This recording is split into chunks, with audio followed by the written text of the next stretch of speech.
শ্বশুর আমাকে বাড়িতে একা পেয়ে যেভাবে কাজ করল গল্পটি সম্পূর্ণ শুনলে আপনাদের মেশিন দিয়ে টপ টপ করে পানি চলে আসবে। আপনারা হাতের কাজ করতে বাধ্য হবেন এবং হাতের কাজ করার আগে হাতের কাছে টিস্যু রাখবেন এবং কানে হেডফোন লাগিয়ে নিবেন। আমার শাশুড়ি মারা গেছেন ৭ মাস হয়ে গেছে এবং আমার শ্বশুর খুব একা হয়ে গেছেন। তিনি খুব দুঃখিত থাকতেন এবং কোনো কাজেই তার মন লাগত না। কিছুদিন পরে আমি লক্ষ্য করলাম যে তিনি আমাকে অদ্ভুতভাবে তাকিয়ে দেখছেন। আমি তার এই আচরণে খুবই বিরক্ত হয়ে গিয়েছিলাম। তারপর একদিন আমি ভাবলাম, যদি আমি নিজেই শ্বশুরকে খুশি করে দিই, তাহলে বাড়ির কথা বাড়িতেই থাকবে এবং কেউ জানতেও পারবে না। আর এই জন্যই আমি একদিন সিদ্ধান্ত নিলাম যে আজ শ্বশুরকে। হ্যালো বন্ধুরা, আজকের এই হার্ডকোর গল্পে আপনাদের সবাইকে স্বাগতম। বন্ধুরা, আমার নাম রূপা এবং আমার বয়স ২৪ বছর। আমি একজন বিবাহিত মহিলা, আমার বিয়ে হয়েছে ২ বছর আগে। আমার স্বামীর নাম বিকাশ এবং তিনি একটি প্রাইভেট কোম্পানিতে চাকরি করেন। আমাদের বিয়ের ২ বছর হয়ে গেছে কিন্তু এখনও পর্যন্ত আমাদের কোনো সন্তান হয়নি। আমাদের পরিবারে আমি, আমার স্বামী এবং আমার শ্বশুর থাকি। আমরা সবাই আমাদের জীবন নিয়ে খুব খুশি ছিলাম এবং সবাই একে অপরের সাথে খুব হাসিখুশি করে থাকতাম। কিন্তু হঠাৎ করে আমাদের খুশির উপর কারও খারাপ নজর লেগে গেল। আসল ঘটনা হল, আমার শাশুড়ি একদিন মারা গেলেন, যার কারণে আমাদের পুরো বাড়িতে শোকের ছায়া নেমে এল। শাশুড়ির মৃত্যুর পর আমরা সবাই ভেতর থেকে ভেঙে পড়েছিলাম। আমাদের উপর যেন দুঃখের পাহাড় ভেঙে পড়ল। শাশুড়ির মৃত্যুর পর আমার শ্বশুর খুব বেশি দুঃখিত হয়ে পড়লেন। যখনই আমি শ্বশুরকে দেখতাম, তিনি একা বসে বসে কাঁদতেন এবং শাশুড়িকে স্মরণ করতেন। আমি এবং আমার স্বামী শ্বশুরের এই অবস্থা দেখে খুবই দুঃখ পেতাম। আমরা ভাবতাম, যদি শাশুড়ি বেঁচে থাকতেন তাহলে শ্বশুরের এমন অবস্থা হতো না। আমি এবং বিকাশ তাকে অনেক বুঝিয়েছিলাম যে, আপনি এমন করবেন না, আপনি বাড়ির বড় মানুষ, আপনি যদি ভেঙে পড়েন তাহলে আমাদের কি হবে? আমাদের বুঝানোর কিছু সময় পর তিনি ঠিক থাকতেন, কিন্তু একা হলে আবার আগের মতোই হয়ে যেতেন। এইভাবে ৭ মাস কেটে গেল, কিন্তু শ্বশুরের পক্ষে তার স্ত্রীকে ভুলে যাওয়া খুবই কঠিন মনে হচ্ছিল। তারপর কিছু সময়ের জন্য আমরা শ্বশুরকে আমাদের পাটনায় থাকা ননদের কাছে পাঠিয়ে দিলাম। ডাক্তাররা সবসময় বলেন, যদি আমরা ঘটনাস্থল থেকে দূরে চলে যাই, তাহলে ঘটে যাওয়া ঘটনা কিছু সময়ের জন্য ভুলে যেতে পারি। আমার শ্বশুর প্রায় ৩ মাস পাটনা ছিলেন, কিন্তু যখন তিনি ফিরে এলেন, তখনও আমরা তার মধ্যে কোনো পরিবর্তন দেখতে পেলাম না। তার মধ্যে তেমন কোনো পরিবর্তন আসেনি, তবে আমি তার আচরণে একটি অদ্ভুত জিনিস লক্ষ্য করলাম। আমি দেখলাম যে তিনি প্রায়ই আমার দিকে তাকিয়ে থাকেন বা কখনো কখনো আমাকে স্পর্শ করারও চেষ্টা করেন। তার এই আচরণ আমার কাছে খুবই অদ্ভুত লাগছিল, কারণ এর আগে তিনি কখনো আমার সাথে এমন আচরণ করেননি। আমার ইচ্ছা হচ্ছিল যে আমি আমার স্বামীকে ফোন করে সব কথা বলে দিই, কিন্তু তারপর আমি ভাবলাম, যদি আমার স্বামী আমার কথা বিশ্বাসই না করেন, তাহলে আমি কি করব? আমি ভাবলাম, এটি হয়তো আমার ভুল ধারণা হতে পারে। কিন্তু একদিন তো সীমা ছাড়িয়ে গেল। একদিন আমার শ্বশুর এমন কিছু করলেন যে আমার পায়ের নিচ থেকে মাটি সরে গেল। আমি বিশ্বাসই করতে পারছিলাম না যে তিনি এমন কিছু করতে পারেন। আমি যখন বাথরুমে যাচ্ছিলাম, তখন সেখানে আগে থেকেই আমার শ্বশুর ছিলেন। আমি কিছুক্ষণের জন্য সেখানে দাঁড়িয়ে রইলাম, ভাবলাম তিনি কিছুক্ষণের মধ্যেই বেরিয়ে আসবেন। কিন্তু ভেতর থেকে অদ্ভুত অদ্ভুত শব্দ আসছিল, তিনি সম্ভবত নিজেকে শান্ত করছিলেন। আমি ভাবছিলাম, শ্বশুর এতক্ষণ ধরে বাথরুমের ভেতরে কি করছেন? আমি তাকে ডাকারও চেষ্টা করলাম, কিন্তু তিনি শুনলেন না। তারপর যখন আমি ভাবলাম যে তিনি যে কোনো সময় বেরিয়ে আসতে পারেন, তখন আমি আমার রুমে চলে গেলাম। প্রথমে আমার মনে হলো যে এই পুরো ঘটনা আমার স্বামীকে বলে দিই, কিন্তু আবার আমার মনে হলো যে যদি তিনি আমার কথা বিশ্বাসই না করেন, তাহলে আমি কি করব?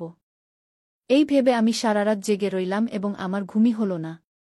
আমি ভেতর থেকে খুবই বিরক্ত ছিলাম, কারণ এতদিন ধরে যা কিছু ঘটছিল তা খুবই অদ্ভুত ছিল। রাতে যখন আমার স্বামী কাজ থেকে বাড়ি ফিরলেন, তখন তিনি আমাকে আদর করতে চাইলেন, কিন্তু আমি বললাম যে আজ আমার মেজাজ নেই। এত বলে আমি তার দিকে পিঠ ফিরে শুয়ে পড়লাম। আমার পুরো রাত জেগে কেটে গেল। পরের দিন আমার স্বামীকে শহরের বাইরে কোনো কাজে যেতে হয়েছিল। তিনি ১ সপ্তাহের জন্য একটি মিটিংয়ে যাচ্ছিলেন। আমি তার ব্যাগ গুছিয়ে দিলাম এবং তার টিফিনও তৈরি করে দিলাম।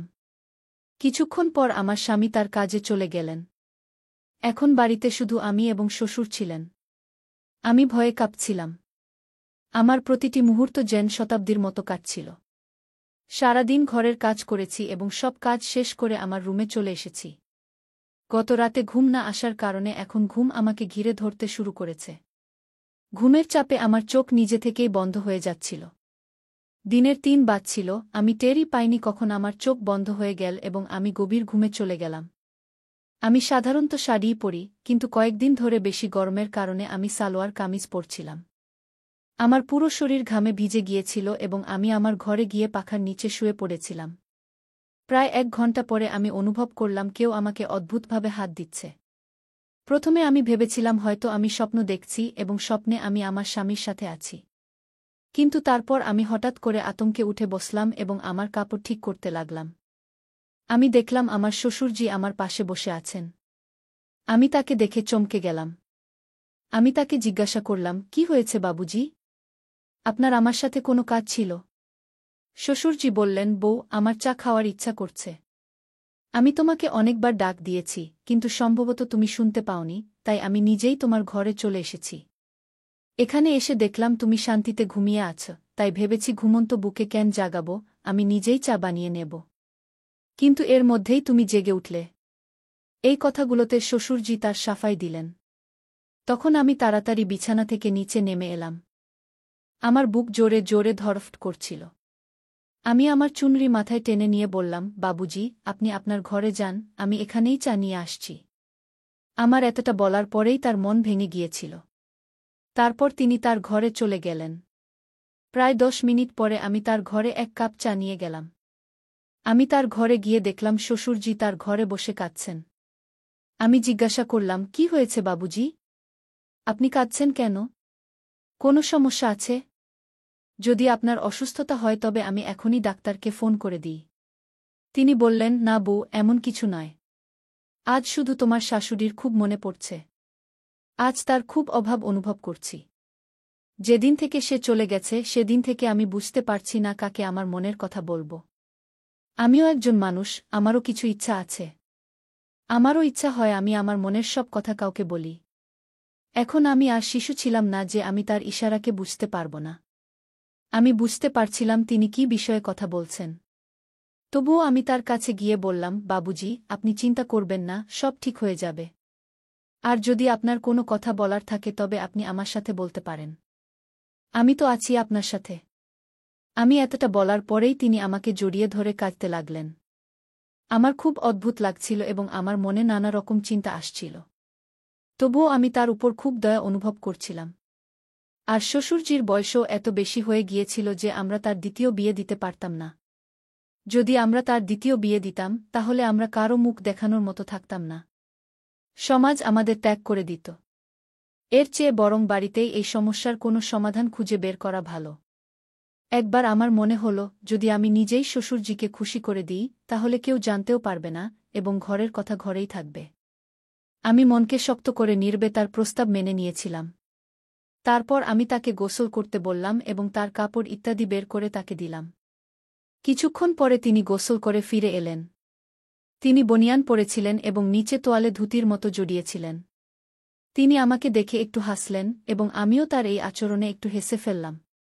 তারপর পরের দিন সকালে যখন আমি চা দিতে তার ঘরে গেলাম তখন দেখলাম তিনি সম্ভবত তোয়ালে জড়িয়েই ঘুমিয়ে পড়েছেন। আমি হালকা করে দরজাটা ধাক্কা দিলাম, দেখলাম দরজা আগে থেকেই খোলা ছিল এবং শ্বশুরজি বনিয়ান পরেই ঘুমাচ্ছেন। তার এই আচরণে আমার খুব রাগ হল, কিন্তু আমি তাকে কিছু বললাম না এবং চা দিয়ে রান্নাঘরে চলে এলাম। প্রায় ১ ঘণ্টা পরে তিনি রান্নাঘরে এলেন এবং আমাকে বললেন, বউ, একটু তেল গরম করে আমার ঘরে নিয়ে এসো এবং আমার মাথা ও শরীরের মালিশ করে দাও। এবার আমি তার খারাপ নিয়ত আগেই বুঝে ফেলেছিলাম, কিন্তু আমার কাছে কোনো প্রমাণ ছিল না। কিছুক্ষণ পরে আমি এক বাটিতে তেল গরম করে তার ঘরে নিয়ে গেলাম এবং তাকে বললাম, বাবুজি, এই তেল নিন, আপনি নিজেই লাগিয়ে নিন। আজ আমার অনেক কাজ করতে হবে এবং অনেক কাপড় ধুতে হবে। তিনি বললেন, বউ, মাথায় তো আমি নিজেই লাগিয়ে নেব, কিন্তু পিঠে আমার হাত পৌঁছাবে না, তাই পিঠের মালিশ তুমিই করে দাও। এত বলেই তিনি তার বিছানায় পেটের উপর ভর দিয়ে শুয়ে পড়লেন। আমার আজ সকাল থেকেই তার উপর খুব রাগ হচ্ছিল, কিন্তু তবুও আমি তার পিঠের মালিশ করতে লাগলাম। প্রায় ১০ মিনিট পরে তিনি পাশ বদল করে বললেন, বউ, তোমার হাত তো তেলেই খারাপ হয়ে গেছে, একটু পেটেরও মালিশ করে দাও। আমি না চাইলেও তার সব কথা মানতে লাগলাম এবং আমার ২টি হাত দিয়ে তার আমি ভাবছিলাম, যদি আজ শাশুড়ি মা বেঁচে থাকতেন তাহলে আমাকে এই সব করতে হতো না। এই 7 দিনে বিকাশ ছাড়া আমার অবস্থা এত খারাপ হয়ে গেছে, তাহলে শ্বশুর শাশুড়িমা ছাড়া কিভাবে থাকতেন? আমি এই ভাবনায় এতটাই ডুবে গিয়েছিলাম যে সব কিছু ফেলে রেখে ভিতরে চলে এসেছিলাম। কিছুক্ষণ পরে শ্বশুরজি আমার ঘরে এসে বললেন, কি হয়েছে বউ? তুমি সব কিছু ফেলে এখানে কেন চলে এসেছ? তুমি কি বিকাশের কথা ভাবছ? তার ছাড়া কি তোমার মন লাগছে না? তুমি আমাকে বলো, তোমার কি সমস্যা হচ্ছে? তুমি যা চাইবে আমি এখনই পূরণ করে দেব। আমি তোমাকে আমার মেয়ের মতোই মনে করি। আমি কখনই চাইব না যে তুমি কোনোভাবে দুঃখে থাকো। শেষ পর্যন্ত তুমিও তো আমার আদরের মেয়ে। আমি তার পায়ে পড়ে গেলাম। আমি বললাম, শ্বশুরজি, আমি আপনাকে অনেক ভুল বুঝেছিলাম। আমাকে ক্ষমা করে দিন। আমি এতদিন ধরে ভাবছিলাম যে আপনি আমার উপর খারাপ নজর রাখছেন, আর সেই জন্য আমি আপনাকে এড়িয়ে চলছিলাম। কিন্তু এখন আমি বুঝতে পারছি যে বিকাশ গেছে মাত্র 5 দিন, আর আমি তার ছাড়া এতটা বিপর্যস্ত হয়ে পড়েছি। শাশুড়িমা তো অনেক দিন আগেই চলে গেছেন, আপনি নিশ্চয়ই আরও বেশি কষ্ট পাচ্ছেন। যদি আমি আপনাকে কষ্ট দিয়ে থাকি তাহলে আমাকে ক্ষমা করে দিন। এখন থেকে আমি আপনার সব রকমের দেখাশোনা করব এবং আপনার মেয়ে হয়ে থাকব। তাহলে বন্ধুরা, আপনাদের এই গল্পটি কেমন লাগল? কমেন্ট করে অবশ্যই জানাবেন। যদি গল্পটি পছন্দ হয় তাহলে লাইক করুন এবং বন্ধুদের সাথে শেয়ার করুন। আরও এমন রোমাঞ্চকর গল্পের জন্য আমাদের চ্যানেল সাবস্ক্রাইব করুন এবং বেল আইকন টিপতে ভুলবেন না। আবার দেখা হবে অন্য কোনো মজার গল্প নিয়ে। ততক্ষণ পর্যন্ত বিদায়।